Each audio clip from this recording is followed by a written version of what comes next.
De verdad que el Señor tiene muchas sorpresas para sus hijos. Gloria a Dios, qué bueno. ¿Estamos preparados para escuchar la palabra? Amén. Una de las cosas que sentía decir esta mañana en el culto de bautismo que celebramos es que ese acto que estábamos allí haciendo era una manifestación de un acto de obediencia. Un acto de obediencia a un mandato que el mismísimo Señor Jesucristo cumplió al pie de la letra. Le sorprendió, como dije esta mañana a Juan el Bautista, que el Señor se acercara a él a pedirle ser bautizado. Juan el Bautista dice que se le oponía, decía, pero Señor, yo soy el que tengo que ser bautizado por ti, y vienes tú a pedirme que yo te bautice a ti. El Señor le dije, vamos a cumplir las cosas como tienen que cumplirse. Y ese fue un acto de obediencia y de humildad al mismo tiempo tremendo. Y yo quisiera en esta tarde decirles a todos y a cada uno de ustedes y a los que nos escuchan y nos ven, que la obediencia interioriza esa verdad en tu vida. Cada vez que hay un acto de obediencia, lo cual significa que hay un acto de renuncia a algo por nuestra parte, siempre hay bendición detrás de todo eso, siempre, siempre. Y si no la hubiera, igualmente deberíamos de obedecer, porque la obediencia no es que yo entiendo y luego cumplo. A veces cumplo, a veces obedezco, pero no entiendo, pero acepto, porque sé que si mi Señor Jesucristo fue obediente hasta la muerte y muerte de cruz, ¿cómo nosotros no vamos a hacerlo? Eso dice la Escritura en la carta a los Filipenses, que fue obediente hasta la muerte y muerte de cruz. Para más INRI.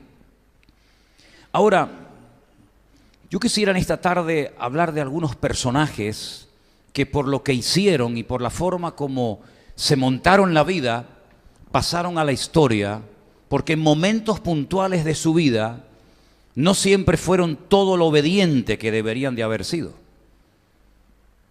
Pensaba en el día de hoy, en aquel profeta que el Señor permitió que su nombre estuviera en la Biblia y su historia también, en un pequeño libro que lleva su nombre, Jona o Jonás, que significa paloma. Este hombre era un profeta verdadero de Dios.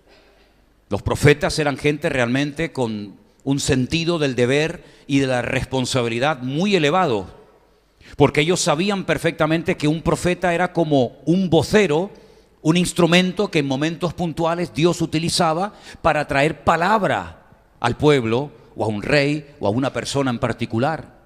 La gente en aquellos tiempos dependía 100% de los profetas. Se temía a los profetas porque a veces las palabras que traían no eran palabras dulces y agradables. Muchas veces los profetas venían con palabras duras, con exhortaciones, con amonestaciones, y generalmente solían llamar al pueblo al arrepentimiento. Y en el caso de algunos profetas, fueron muertos y fueron rechazados y se les intentó tapar la boca para que no siguieran diciendo palabra de Dios. Pero este profeta, llamado Jonás, dice la Escritura, que un día recibe un llamado un tanto extraño, porque que yo sepa, antes de este profeta, nadie había sido comisionado, nadie había recibido un llamamiento como el de él. No era un llamamiento para predicar a los reyes del norte, a los reyes de Israel o a los reyes del sur de Judá. No fue ungido y capacitado por el Señor para ser un profeta en su tierra durante su generación, durante su tiempo, sino que curiosamente Dios tenía otros planes para él. Y los planes pasaban por irse al extranjero, a un país muy lejano. Un país que era un país despiadado, un país que había hecho mucho daño a Israel, un país que en la mentalidad de cualquiera de la época no se merecían el perdón de Dios, porque hacían auténticas barbaridades, humillaban a la gente, los torturaban hasta la muerte con las humillaciones y torturas más dolorosas que ustedes se puedan imaginar. Y no le cabía en la cabeza al profeta Jonás que en un momento determinado el Dios Todopoderoso, el Dios que conoce a la gente aún desde el vientre de su madre, enviara a este hombre al extranjero para que les predicara la palabra, pero el problema no pasaba tanto por eso. Porque en un momento determinado Dios nos puede dar órdenes un tanto curiosas o no sé, opuestas a nuestro estilo de vida o nuestra forma de concebir el ministerio. Sino que Jonás sabía en lo más profundo de su corazón que cuando una persona oye la palabra de Dios, corre el peligro, entre comillas, de ser sacudido, de ser amonestado y exhortado por el Señor, y puede ser que esa persona opte por pedir perdón y por arrepentirse. Y Jonás sabía que cuando una persona se humilla y pide perdón, no importa lo bajo que haya caído. Esto es una cosa que a veces no nos cabe en la cabeza. No importa el pecado más horrendo que haya cometido, cuando hay un genuino y verdadero arrepentimiento, Dios siempre, siempre perdona. Pero no solamente perdona, sino que olvida el pecado por el cual le acabas de pedir perdón. Cosa que nosotros los seres humanos jamás podremos hacer, no porque no queramos olvidar, sino porque Dios ha diseñado la estructura de nuestra mente, nos permite recordar lo bueno y lo malo en cualquier momento. Que no nos domine es otra cosa, pero que si alguien nos ha hecho daño, si alguien nos ha ofendido y lo perdonamos de corazón, podemos recordar en cualquier momento la ofensa, aunque repito, es como una especie de cicatriz, no es una herida abierta, ¿me explico? Sin embargo, el Señor dice que Él perdona y olvida y arroja a lo profundo de la mar, por poner un ejemplo, los pecados que hayamos cometido contra Él. Es decir, borrón y cuenta nueva.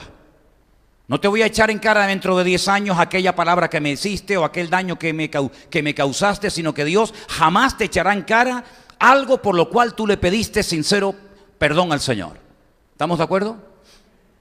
Así que Jonás sabía perfectamente que si el Señor lo manda al extranjero a predicar la palabra, lo más probable es que algunos en la ciudad de Nínive, al oír semejante palabra, que ahora les voy a decir en qué consistía, procedieran al arrepentimiento y Dios los perdonara. Y algunos se pueden estar preguntando, pero no veo el problema. Porque en el fondo, cuando una persona predica, sea Jonás, sea Isaías, sea Manolo Sierra o sea quien sea, lo que en el fondo, y no sería honesto por nuestra parte decir lo contrario, es que lo que queremos es que la persona entienda el Evangelio y que proceda adecuadamente conforme a la palabra recibida, que se arrepienta, que confiese su pecado delante de Dios y que cambie su modelo y estilo de vida, ¿sí o no? Entonces, ¿dónde está el problema en Jonás? ¿Es que Jonás no quería que los ninivitas se arrepintieran? Pues no. Por eso él se niega rotundamente a ir a predicarles. Porque Jonás lo que quería en lo más profundo de su corazón era venganza. Que murieran, que no se arrepintieran, que no cambiaran de vida y que fueran destruidos por lo malo que habían sido contra el pueblo de Dios, contra el pueblo de Israel. Y además, el mensaje que tenía Jonás era un mensaje duro, que no sé cómo la gente lo iba a recibir, tal vez tenía algo de temor, porque consistía en decirle al pueblo, a la ciudad de Nínive, de aquí a 40 días, Dios ha decidido arrasar con este país. Este país dentro de mes y medio no existirá. Claro, en aquel momento era una maravilla de país. En aquel momento era un imperio tremendamente poderoso. La soberbia y la arrogancia era la tónica, la característica de los ninivitas. Por lo tanto, ir a decirle a esta gente que está en la cúspide, que si no hay un cambio, si no hay un arrepentimiento, en 40 días todo lo que veían, todo lo que tenían, sus casas, etcétera, etcétera, lo perderían, era un auténtico disparate. Podían mofarse del profeta y decir, otro loco más, otro más que viene. O simplemente la gente decir, mira, callen a ese hombre, córtenle la cabeza, crucifíquenlo, empálenlo, hagan lo que quieran, pero ¿cómo que dentro de 40 días nuestro pueblo, nuestra tierra, de la cual estamos tan orgullosos, no va a existir? ¿De qué va? Jonás se rebela y desobedece a Dios. Todos sabemos la historia, ¿verdad? El libro de Jonás tiene varios capítulos y en los primeros vemos a Jonás con una lucha interior increíble, hasta el punto que dice que él desciende de Jerusalén, se va hasta la costa. Y en aquel tiempo había un puerto, luego después se construyeron otros, como por ejemplo el de Cesarea la Marítima, ciudad que mandó hacer en honor del César de Roma un rey llamado Herodes, uno de los tantos Herodes que hubo. Pero en aquel tiempo el puerto principal estaba en lo que nosotros conocemos con el nombre de Jope, que su nombre siempre fue Jaffa, que es una de las ciudades más antiguas del mundo. Él desciende a Jaffa, a Jope, compra su pasaje con la intención, como dice la Escritura, de huir. ¿Huir de quién? Puedes huir de tu marido, puedes huir de tu mujer, puedes huir del jefe, puedes huir de tus hijos, puedes huir del jefe, pero huir de Dios, tan necio eres, tan ignorante eres que crees que te puedes esconder en alguna parte de la tierra de Dios. ¿Tú sabes de quién estamos hablando? Cuando Él está en todas partes, cuando Él lo conoce todo, el creador del universo. Como decía el salmista, si yo voy al desierto, allí estás tú. Si subo a la montaña, allí estás tú. Si voy al Seol, allí estás tú. ¿Dónde me podré esconder de Dios? Tienes el mismo espíritu y la misma actitud de Adán, que también era otro que pensaba que se podía esconder de Dios. Bueno, pues él cree que puede huir de Dios, porque en la mentalidad judía se creía que cuanto más lejos viviera un judío de Jerusalén, más lejos estaba de la presencia de Dios. Tenían esa mentalidad de círculos concéntricos, ¿no? Si estás en Israel, bueno, estás cerca de Dios, pero si en vez de en el norte de Israel vives, por ejemplo, en Judea, pues estás más cerca de Dios. Y si dentro de Judea vives en Jerusalén, pues estás mucho más cerca de Dios. Y si estando en Jerusalén vas al templo, pues más cerca de Dios. Y así iban como estrechando el lugar donde Dios vivía en aquellos tiempos. Y entonces él decía, si me voy de Jerusalén, donde Dios tiene su gloria, donde Dios tiene su casa, el famoso templo de Jerusalén, me podré esconder y huir de la presencia de Dios. ¿Qué trajo todo esto como consecuencia a la vida de Jonás? Una tormenta sin precedentes. Su vida ya era una tormenta. Y cuando la vida de un ser humano es una tormenta, todo lo que te rodea es una tormenta. En lo natural y en lo espiritual. Se monta en el barco, se dirige rumbo a Tarsis, una localidad al sur de España, concretamente en la provincia de Huelva, y él va en ese barco creyendo que se ha salido con la suya. Claro, cuando uno peca, cuando uno desobedece a Dios, hay un tiempo en el que parece que no pasa nada, en el que parece que todo te sonríe, las puertas se abren, eres popular, eres querido. Es como el hijo pródigo, que cuando se marchó con la bolsa llena de dinero y con buena ropa y con salud, pues ya soy libre, ya puedo hacer lo que me da la gana. Ya no estoy bajo la mirada de mi padre, ya no me dicen mis hermanos lo que tengo y lo que no tengo que hacer. Pero llegó un tiempo en el que la tortilla se dio la vuelta, amigo. Y llegó un tiempo en el que perdió el dinero y perdió las amistades y perdió la salud y perdió casi la vida, hasta que vuelve en sí y retorna al hogar del Padre. Pues a este igual. Sale del puerto, seguramente un día maravilloso, sol precioso, las gaviotas por el cielo, algún delfín por el camino, el agua turquesa del mar Mediterráneo, y todo va a las mil maravillas. Me he salido con la mía. No voy a Nínive, se van a morir dentro de 40 días, que en el fondo es lo que quiero, y aquí no ha pasado nada. Dios nunca pierde, no te olvides eso, ¿eh? Puedes ganar un par de partidas, pero al final, Dios siempre va a ganar. Y lo que ocurrió fue que comenzó una tempestad de tal magnitud que aquellos marineros que estaban acostumbrados a aquella vida dura y abnegada como es la vida de cualquier marinero, llegaron a temer por su propia vida.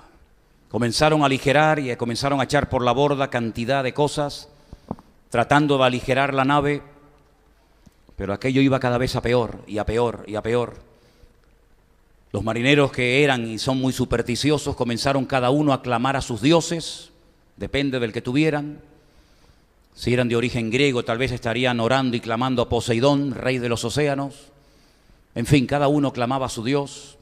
Pero se dieron cuenta, el capitán de la nave se dio cuenta de que faltaba alguien en la cubierta, alguien que no había subido a orar, a clamar, a interceder para que aquello se parara y se calmara la tormenta. Y era un hombre que había comprado su pasaje en Jope, y cuando comenzaron a buscarlo se lo encontraron en el camarote de más abajo, durmiendo como un tronco. Y el capitán lo despierta y le dice, pero dormilón, así lo llama, dormilón, ¿no te das cuenta que vamos todos a morir? Clama a Dios, a tu Dios clama, a ver si tu Dios es el que nos responde. Nos da igual quien responda, Poseidón, Moloch, Quemos, Baal o quien sea. Pero tú, ¿quién eres? ¿Tú a qué te dedicas? ¿Cómo estás con esa pachorra? ¿Cómo estás con esa indiferencia? Y le dice, yo soy un profeta del Dios vivo y verdadero. Yo estoy huyendo de la presencia de Dios porque no quiero ir al lugar donde Dios me ha mandado. Y entonces dice la Biblia que Jonás propone algo que los desconcierta a todos y los deja a todos con la boca abierta. Y le dicen, la única manera de que esto cambie es que me tiren a mí por la borda. Y en el momento en que me tiren a mí por la borda, les aseguro que la tempestad se convertirá en una gran bonanza. Ay, amigo. Pero si tiramos a este hombre por la borda, lo más probable es que muera. Pero es que eso es lo que quería Jonás. La gente llega a un grado de desesperación y de vacío tan grande que creen que es mejor morirse que seguir viviendo y peleando en la vida. Estamos hablando de un varón de Dios. No estamos hablando de un mequetrefe. No estamos hablando de un pagano. Estamos hablando de un hombre que conoce a Dios, que conoce las Sagradas Escrituras. Un hombre que ha adorado al Dios vivo y verdadero de sus antepasados y de sus padres en el templo de Jerusalén. Pues él dice, tíreme por la borda. En otras palabras, estoy dispuesto a morir, pero no voy a ir a Nínive a predicar la palabra. Es desobediencia a la máxima potencia. Y así como la obediencia trae bendición, la desobediencia trae ruina y destrucción. ¿Cuántos dicen amén? Ay, amigo. Lo tiran por la borda. Ya está contento Jonás porque se va a morir, pero le sale el tiro por la culata. El Señor tenía preparado un enorme pez. La Biblia no dice qué tipo de pez era. Un gran pez que se lo traga vivo. Lo más normal es que el efecto de los jugos gástricos lo hubiera terminado despedazando, pero ocurre todo lo contrario. Jonás entra más que en un pez, en una gran coctelera, donde empieza a ser sacudido y este hombre llega a un grado de desesperación viendo que pasa 1 hora, 2 horas, 3 horas, 1 día, 2 días, 3 días, y entonces llega y clama desde lo más profundo, era como una especie de submarino en tinieblas, y dice, Dios, está bien, tú ganas, iré a Nínive y sácame de aquí y sálvame la vida. Y entonces el pez llega a la orilla del mar donde estuviera, lo vomita. Es decir, que la colonia que Jonás llevaría durante días encima tenía que ser algo horroroso, y Jonás, todo lleno de lo que ustedes se puedan imaginar, se va rumbo a Nínive. Es más o menos así la historia de este profeta Jonás. Jonás al final da su brazo a torcer, llega a Nínive, predica, y en fin, ya saben todos el resto de la historia. Pero la primera parte de la vida de Jonás es tortuosa, es una tormenta terrible, personal y colectiva. Todo lo que toca, todo lugar donde va Jonás, como él está mal, pone mal a todo el mundo. Es como el que está bien, el que está con la bendición de Dios, transmite bendición, ¿sí o no? Pues el que está mal exactamente igual. Él está mal y todos los que están en el barco están mal y todo lo que toca está mal, porque lo que transmite es ruina, muerte, desesperación y desobediencia. Porque transmitimos no solamente a nuestros hijos, pues la parte genética, ¿verdad? Sino que a veces también transmitimos nuestro espíritu a los demás, queramos o no. Sin embargo, hay otro personaje en el Nuevo Testamento que pasó una tempestad terrible, pero terrible. Yo diría que aún peor que la que Jonás atravesó, porque la de Jonás no duró tanto tiempo. Pero la tormenta de la cual vamos a hablar ahora en el capítulo 27 del libro de los Hechos, es una tormenta que duró más de 3 semanas. Y toda la tripulación, más de 270 marineros y presos y soldados que viajaban desde Israel hasta Roma, creyeron que no se salvarían y que todos morirían tarde o temprano. Pero es que en ese barco iba otro varón de Dios. Lógicamente no era Jonás, era otro varón de Dios. Pero miren qué diferente atravesar un problema en la vida sin Dios y atravesar un problema en la vida con Dios. Miren qué diferencia pasar una tormenta por desobediencia a pasar una tormenta por obedecer al llamado de Dios. Leamos en el libro de los Hechos, capítulo 27, a partir del verso 13 en adelante. Preste atención, por favor. Soplando una brisa del sur, pareciéndoles que ya tenían lo que deseaban, levaron anclas e iban costeando la isla de Creta. Uy, qué vientito más rico. Se hincharon las velas. Vamos a ir costeando la isla. Es una brisa que nos puede llevar a buen puerto. Ya. Fíjate, una brisa suave, apacible y dulce en lo que se va a convertir. Pero no mucho después, dio contra la nave un viento huracanado llamado Euroclidón, un dios de la mitología griega, tan terrible y tan perverso, que tomaron su nombre para hablar de un viento que viene en diagonal y que no hay forma humana de controlarlo y que es tremendamente peligroso porque no puedes navegar ni a sotavento ni a barlovento, sino que es un viento que es imposible hacerte con él y que te puede llevar a la ruina y a la muerte. Todo empezó con una brisa muy apacible. Por fin tenemos lo que queremos. Se ha convertido en un viento huracanado, fuerza 4, fuerza 5, vete tú a saber, llamado Euroclidón. Y siendo arrebatada la nave y no pudiendo poner proa, la parte de adelante, al viento, nos abandonamos a él y nos dejamos llevar. Ya se rindieron, dijeron, mira, hagamos lo que hagamos, es imposible gobernar la nave. Por lo tanto, mira, que sea lo que Dios quiera. Si quieren soltar las velas, si quieren amarrarlas, nos da igual, nos abandonamos y que pase lo que pase, que Dios nos coja confesados. Habiendo corrido a sotavento de una pequeña isla llamada Clauda, con dificultad pudimos recoger el esquife, ese barquito pequeño que uno utiliza cuando se va a escapar de la nave, ¿no? Del grande pasas al pequeño. Bueno, lo pudieron recuperar. Y una vez subido a bordo, usaron de esfuerzos para ceñir la nave y teniendo temor de dar en la sirte, arriaron las velas y se quedaron a la deriva. Esto va de mal en peor, ¿eh? Esto es terrible lo que está pasando aquí. Y una vez, pero siendo combatidos por una furiosa tempestad, al siguiente día empezaron a aligerar. Ay, amigo, ahora empiezas a desprenderte de cosas que para ti tenían un valor tremendo. Ahora ya no las quieres. Sudaste, trabajaste y sufriste toda la vida para tener ese coche. Ahora lo odias. Luchaste con uñas y dientes para comprarte esa casa. Ya no la quieres. Luchaste con uñas y dientes para hacer aquel negocio. Ya no lo puedes ver ni en pintura. Y ahora la nave que iba cargada con todo tipo de especias y con todo tipo de productos maravillosos, ahora resulta de que ya no sirven. Ahora son un lastre. Ahora me pesan demasiado. Ya no quiero saber nada de esto. Y comienzan a tirar y a tirar y a tirar por la borda todo el patrimonio y la riqueza que llevaba ese barco. Al tercer día, ya vamos por el tercer día, con nuestras propias manos arrojamos los aparejos de la nave.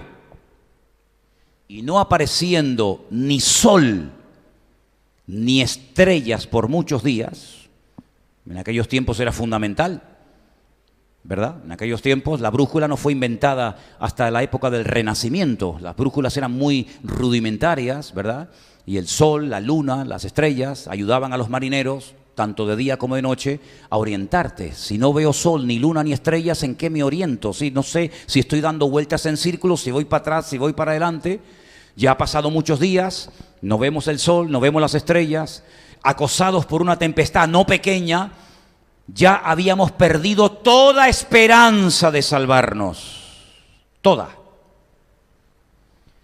Entonces Pablo, como hacía ya mucho que no comíamos, claro, ¿quién tiene apetito con semejante tempestad? Si ya habrían echado no solamente por la borda los enseres de la nave, sino, ¿no? Los peces estaban haciendo de oro con todo lo que estaba cayendo allí, ¿no? Dice, como no comíamos, puesto en pie en medio de ellos, dijo, escucha, porque él también va en la tormenta. Pablo no va en un yate de 5 estrellas viendo cómo están sufriendo los demás, no, él va en la misma nave. Él tampoco ha comido. A él también le afectan las circunstancias, pero él se pone en pie y dice: habría sido cierto conveniente, oh varones, haberme oído y no zarpar de Creta tan solo para recibir este perjuicio y pérdida. Es decir, aquí vemos cómo Pablo había advertido a la tripulación, al capitán, a la nave, de que no salgan. No, pero que que no salga, que esto es simple apariencia, que detrás de esta brisa, detrás de este vientito bonito, que viene un huracán, que esto va a ser peligroso, que lo que empieza mal termina peor. Pero no le hicieron caso. Por eso él dice: les recuerdo que yo les dije que no saliéramos, que no lo hiciéramos, que no te metieras en ese jaleo, que ahora no saben ni cómo salir de él. Pero ahora os exhorto a tener buen ánimo, pues no habrá ninguna pérdida de vida entre vosotros, sino solamente de la nave. Mira, si para que aprendas tienes que perder todo, empezar de cero, y que solamente te quede la vida, ha merecido la pena. Porque algunos ni perdiendo la vida aprendieron.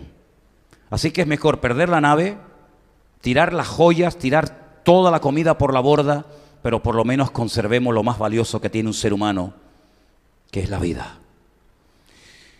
Porque esta noche, ay Dios mío, esto es increíble. Esta noche ha estado conmigo el ángel del Dios de quien soy y a quien sirvo. El ángel del Dios al que sirvo, pero ¿por dónde se metió? ¿Por dónde vino?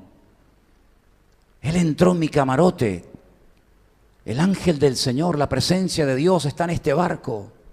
Y miren, Pablo dice: no temas, porque es necesario que compadezcas ante el César, y he aquí Dios te ha concedido a todos los que navegan contigo. Palabras de ánimo, palabras de aliento. Miren, yo voy preso. Pablo iba con cadenas. Pablo iba a Roma preso. No iba de vacaciones, a ver la Fontana de Trevi, a ver el Coliseo Romano, a darse una vuelta por el sur de Italia, por la Toscana y sacar fotografías. No, él iba preso, condenado a muerte. Lugar, por cierto, donde moriría 2-3 años después de esta tormenta. Pero la presencia del Señor no se ha ido de él. Él sabe que tiene que ir a Roma. El Señor le está diciendo que vaya y predique el evangelio en Roma. Él no es como Jonás, que dice: yo no voy, y por eso hay una tormenta. No, él dice: yo voy. Pero hay tormentas que produce el diablo y hay tormentas que produce Dios. ¿En cuál estás tú metido? ¿En una tormenta que ha mandado el Señor para mostrarte que a pesar de que estás en una tormenta, Dios está contigo? ¿O en una tormenta que tú has provocado por no hacerle caso a Dios y por haberte metido en un barco en el cual nunca tenías que haberte metido a navegar? ¿En qué tipo de tormenta te encuentras, amigo mío? ¿En qué tipo de tormenta? ¿Y en esa tormenta estás solo? ¿Te quieres morir? ¿O en esa tormenta está el ángel y la presencia del Señor diciéndote: Pablo, tranquilo, no tengas miedo? Si se mantienen unidos, ni uno va a morir en la nave. ¿Te das cuenta? 2 hombres de Dios, pero uno produce una tormenta por desobediencia y sufre las consecuencias. La otra tormenta, donde Pablo viaja, él tiene palabras de aliento y de ánimo a los demás, porque él sabe que habrán obstáculos, habrán dificultades, pero todo lo puedo en Cristo que me fortalece. Porque él sabe que en la tormenta no va solo. Jonás iba solo porque iba en desobediencia, y cuando uno va en desobediencia y en rebeldía va solo, te buscas la vida, no quieres a Dios, te aguanta. Pero Pablo es todo lo contrario. Pablo va en obediencia. Pablo va a predicar el evangelio, Pablo va a servir al Señor, y habrá una tormenta, pero no importa, voy a llegar igual porque Dios me ha dicho que tengo que ir a Roma. Y no importa si el barco se hunde, no importa si me pica una víbora como le picó cuando llega a la isla de Malta, no importa si el barco se hunde, si mi Dios me ha dicho que me va a llevar allí, yo voy a llegar porque Dios es fiel y Dios no miente. ¿Cuántos dicen amén? Asegúrate, piensa bien lo que te digo, asegúrate de que la tormenta que vayas a pasar en el futuro o la que estás pasando en el presente sea una tormenta de parte de Dios, y no una tormenta que por tu mala cabeza y por tu desorden, por tu soberbia y por darle las espaldas al Creador te la has buscado y te la has creado tú mismo. Por eso cuando vamos a la palabra del Señor nos encontramos que el tema, el concepto obediencia es algo tan importante. Ahora, creo en lo que voy a decir que no estoy errado. El ser humano por naturaleza tiende a ser desobediente. No sé si ustedes nacieron con el concepto de obediencia tan claro que a todo lo que decía mamá y papá, automáticamente el niño y la niña decían, sí mamá, lo que tú digas. Generalmente el ser humano, por ser un ser caído, desconectado de su creador, tiene una tendencia a ser desobediente, a ser rebelde. No hay que enseñarle al niño a rebelarse. O ustedes le han enseñado y le han dado clases particulares a vuestros niños para ser desobedientes y para no hacer caso a lo que dicen los padres. ¿Habéis dedicado tiempo a vuestros niños para decir, ven aquí? Cuando mamá te diga, ven aquí, tú no vengas. Cuando mamá te diga, pórtate bien, tú pórtate mal. Cuando papá te diga, vete al colegio, tú escúpele. Cuando tú le digas, no hay que enseñarles eso, lo llevan dentro, es algo genético, es algo inevitable. No importa si es el hijo del pastor, la hija de quien sea. La desobediencia es un virus, un cáncer que llevamos dentro, los seres humanos, desde que nacemos hasta que morimos. Por eso tenemos que aprender, no a desobedecer, que ya lo sabemos hacer y muy bien, sino la Biblia nos dice que tenemos que aprender a ser obedientes. Y hay un versículo que leía hoy, que lo apunté aquí, que digo, este versículo lo voy a leer esta tarde, porque es una bomba, Esto es una bomba lo que voy a leer ahora. Hebreos capítulo 5, verso 8. Mira lo que dice eso. Hablando de Jesucristo, del Hijo de Dios, y dice, y aunque era hijo, por lo que padeció, aprendió la obediencia. Es decir, hasta el mismísimo Señor Jesucristo, aunque como todos sabemos era el Hijo de Dios, el Padre tuvo que hacerlo pasar por pruebas, por presiones, por dificultades, para que a través de todo eso aprendiera a ser obediente. Efectivamente es lo que te he querido decir. Y aunque era hijo, por lo que padeció, aprendió a ser obediente. Y podemos decir, sin temor a equivocarnos, que Jesús era la obediencia personificada. ¿Cuántos dicen amén? Obediente hasta la muerte. Y la muerte de cruz, dice la carta de Pablo a los filipenses. Obediente en todo. Llegó a decir un día, hermanos, a los religiosos de la época, miren, lo que yo enseño, lo que yo hablo, lo que yo predico, no lo hablo por mi propia cuenta.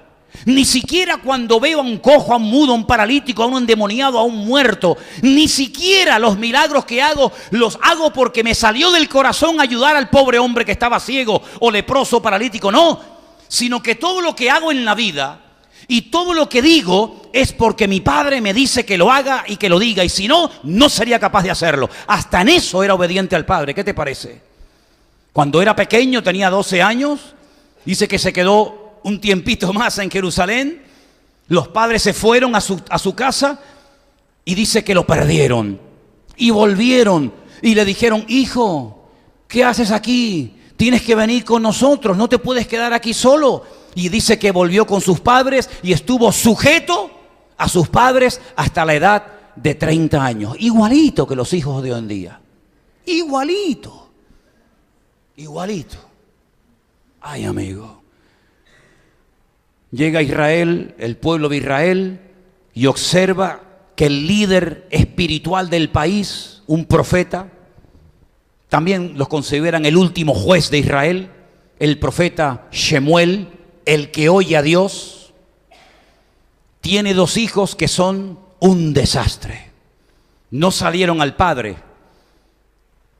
Los ancianos de Israel se le acercan y le dicen, por favor, cuando tú mueras, no pongas a ninguno de tus hijos al frente del país, porque estos nos llevan a la ruina. Tú has sido un buen hombre espiritual, te queremos, te respetamos, has sido un ejemplo, pero tus hijos son un desastre. Ya los has puesto, has hecho un experimento con ellos en el sur del país y han hecho un lío que ni te imaginas. Nómbranos a un rey. Y Samuel le dice, pero ustedes ya tienen un rey. Nuestro Dios, aunque no lo vemos, es nuestro rey. Ellos dijeron, no. Queremos tener un rey como todas las naciones tienen, un rey de carne y hueso. Y le dice, pero ustedes no saben lo que están pidiendo. Cuando ustedes tengan un rey de carne y hueso, os quitará parte de vuestras cosechas para él y se llevará a vuestros hijos para que sean sus soldados y sus capitanes y sus generales. Ustedes no saben lo que están pidiendo, pero ellos seguían, queremos un rey, queremos parecernos a las naciones que nos rodean. Y tuvieron un rey.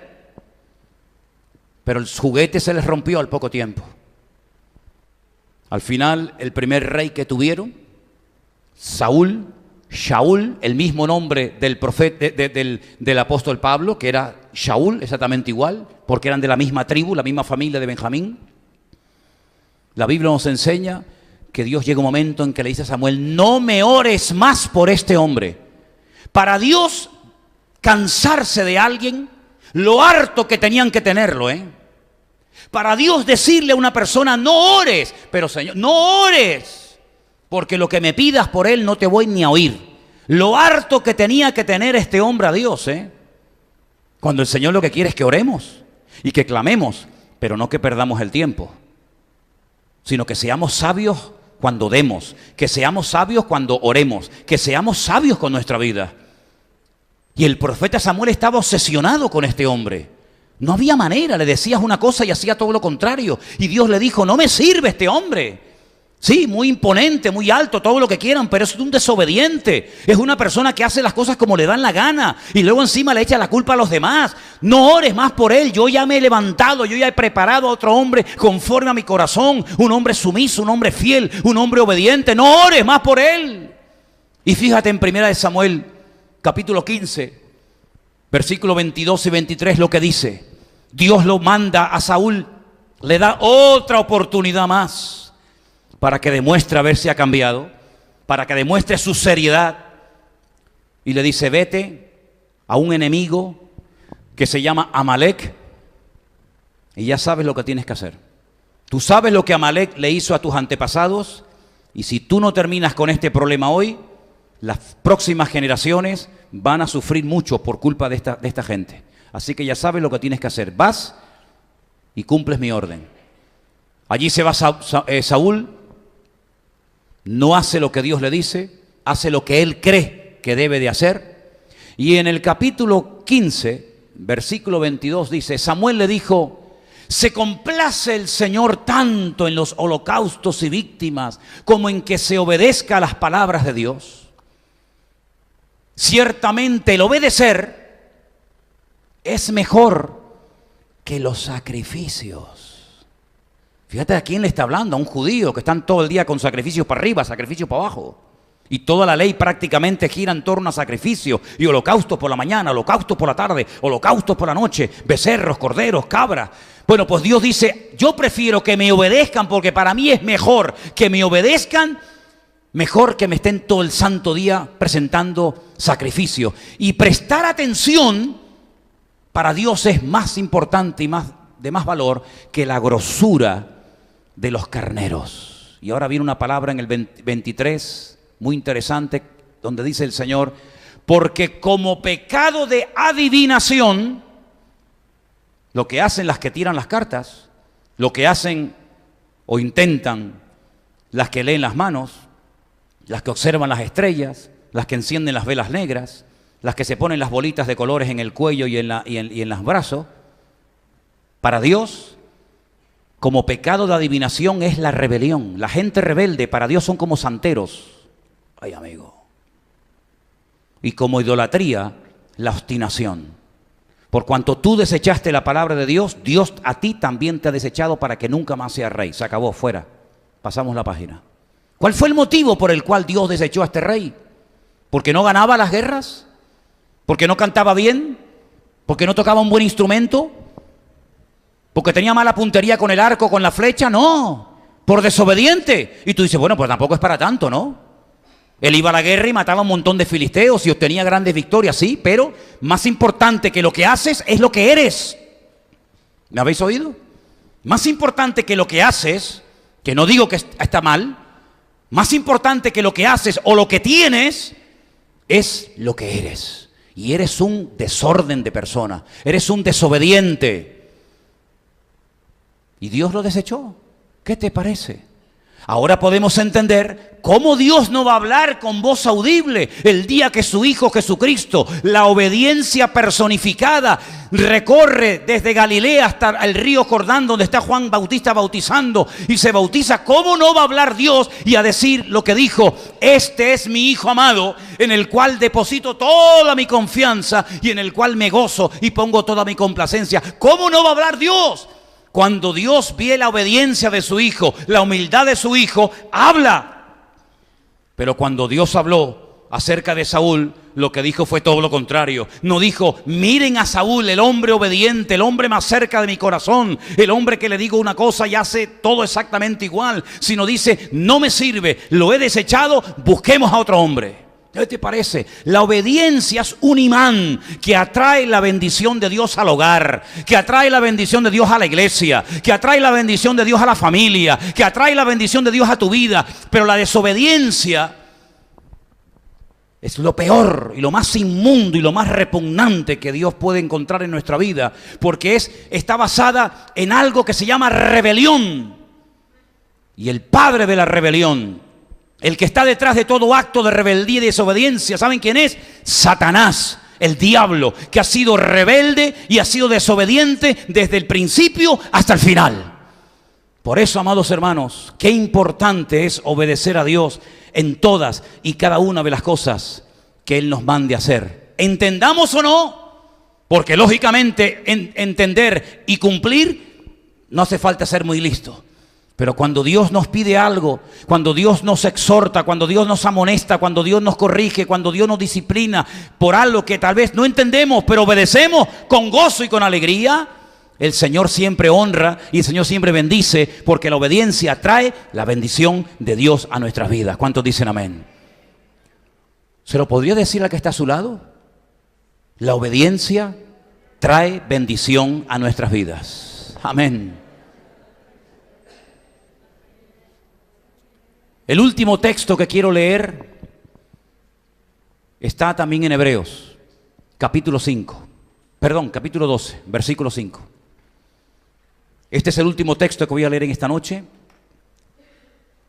y tiene que ver con la forma como Dios nos va a tratar y nos va a conducir para que podamos convertirnos poco a poco, día a día, en creyentes obedientes. Hebreos capítulo 12, verso 5, dice así la palabra de Dios. ¿Ya habéis olvidado la exhortación que como a hijos se os dirige? Y ahí viene la exhortación. Hijo mío, no menosprecies la disciplina del Señor, ni desmayes, no te derrumbes, no te desanimes, cuando eres reprendido por Él. Fíjense que ese artículo Él, en ese caso no es el artículo personal Él, sino que está acentuado, lo cual nos habla de Él, de Dios, ¿verdad? Y habéis olvidado, a ver, ¿dónde estoy? Porque el Señor al que ama, ¿así? Pues yo pensaba que al que ama no disciplina. Yo pensaba que un buen padre es el que le da todo lo que el niño pide y todo lo que la niña quiere. No, ese no es un buen padre. Estás malcriando. Y si te crees que por darle todo lo que el niño o la niña te pide eres mejor padre, te equivocas. Y te va a salir el tiro por la culata.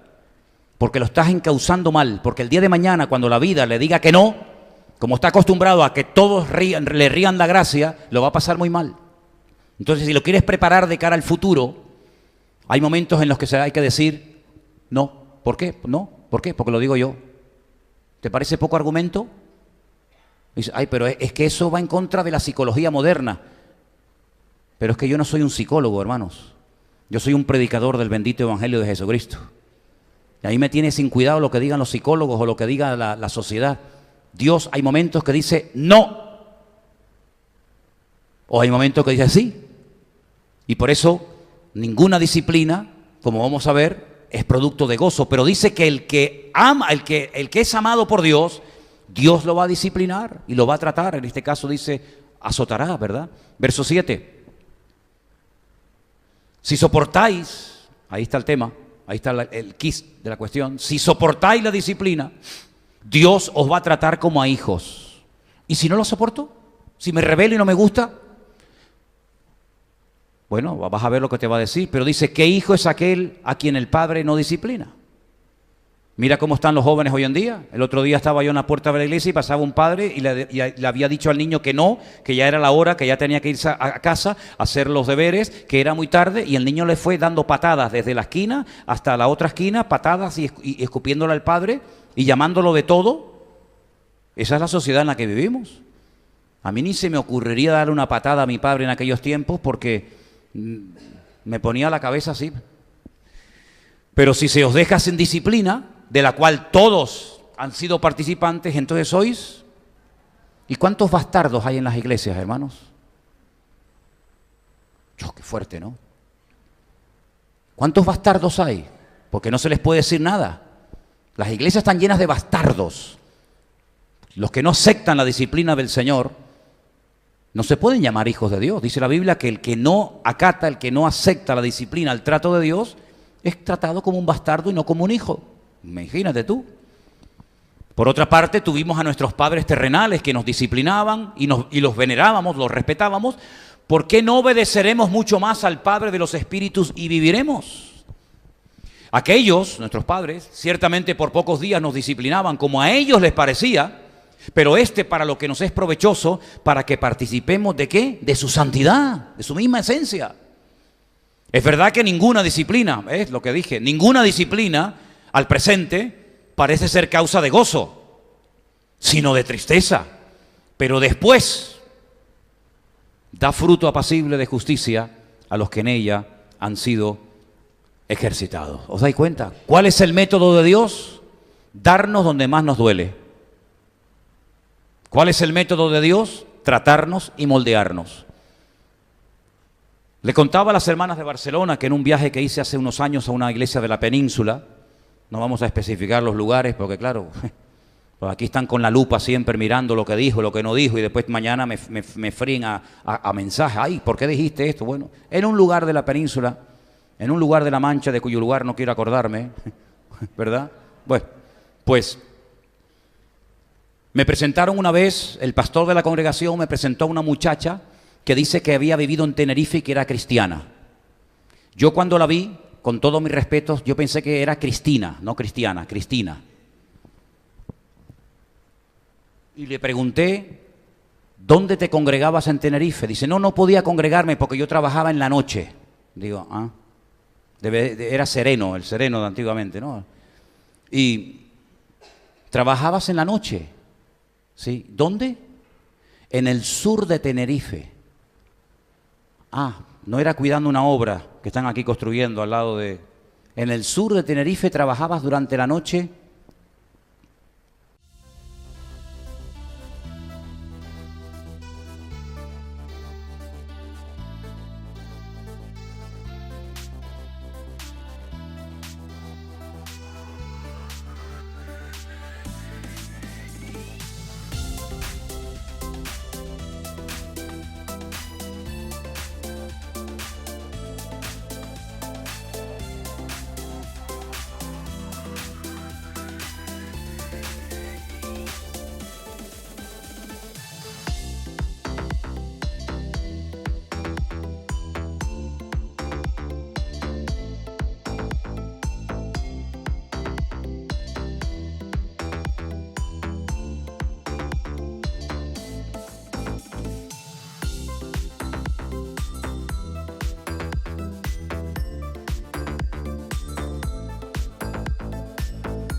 Ya me lo has dicho todo. Y le digo al pastor, ella no es cristiana, es Cristina. Y me dice, Manolo, ¿cuándo aprenderás que para tener una iglesia grande y con mucha gente tienes que permitir muchas cosas? ¿Qué consejo me dio el pastor? Ya no me invitó nunca más a la iglesia. Y le dije, pues probablemente nunca tenga una iglesia muy grande. Porque si para tener gente tenemos que permitir desorden y que cada uno viva como Pancho Villa y que esto sea una merienda, ¿verdad? Digo, pues lo lamento mucho, querido, pero el Señor quiere de nosotros seriedad y compromiso. Y probablemente, a lo mejor no le gustó lo que le dije, pero me dio igual, exactamente igual. Porque vemos en la palabra de Dios que Dios a nosotros nos quiere hacer, no se consigue de la noche a la mañana. Yo estoy en ello, estoy en ese proceso, no lo he alcanzado en todo, estoy en ello. Pero llegar a ser un creyente obediente lleva años, porque Dios tiene que tocar todos los palos de tu vida, tiene que tratar con todas las áreas de tu vida, con todo, y somos un conglomerado de cosas, y cuanto más años tenemos, y cuanto más experiencia hemos vivido, y cuanto más cosas hemos experimentado, más todavía. Pero el Señor tiene todo el derecho de entrar en su casa, y su casa somos nosotros, somos el templo donde Él quiere vivir. Y Él, cuando entra en una habitación, dice: estos zapatos huelen mal, y estos calzoncillos no se dejan aquí, se dejan en el cesto de la basura, y esta toalla no se pone encima de la cama, esta toalla se pone en el baño, y la loza no puede llegar hasta la loza, que un día vamos a tener que comprarnos unas pértigas para poder entrar a la cocina, porque ya no podemos ni entrar, o vamos a tener que saltar por la casa del vecino. Y Dios tiene todo el derecho de entrar y limpiar nuestra casa, nuestra mente, nuestros pensamientos, nuestras emociones, todo. Y poco a poco Él nos va a ir moldeando, y poco a poco Él nos va a ir tratando para que podamos llegar a ser gente obediente y no calientabancos, y no que vienen a una iglesia porque les gusta cómo predica el pastor, pero mírame y no me toques. Me gusta cómo predican, está bien el ambiente, se canta muy bonito, todo lo que tú quieras, pero mírame de lejos. No, el Señor no te va a mirar de lejos, el Señor te va a mirar de cerca y te va a decir: Pedro, ven para acá. Pablo, ven para acá. David, ven para acá. Y nos va a tratar. Y yo le quiero pedir esta tarde al Señor que nos mire de cerca y que no nos suelte, porque sueltos sin Él somos muy peligrosos. Muy peligrosos. Pero cerca del corazón de Dios podemos, por la gracia de Dios, ser muy productivos y de bendición para otras vidas. ¿Cuántos dicen amén? Tú eliges, hermano, tú eliges qué modelo de vida vas a vivir. Una vida sometida al Espíritu, una vida sometida a la voluntad de Dios, o una vida como caballo desbocado. Entonces, en esta tarde te pido que cierres tus ojos, que inclines tu rostro y que oremos a Dios, y tome usted su propia decisión. Yo voy a tomar la que creo conveniente. Yo opto por el camino del cambio.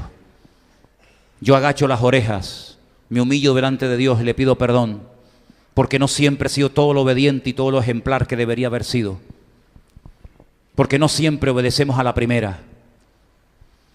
Pero que el Señor nos ayude a cambiar para bien. El mundo está tratando de cambiar a los jóvenes y decirles cómo tienen que peinarse, cómo tienen que vestirse, cómo tienen que vivir.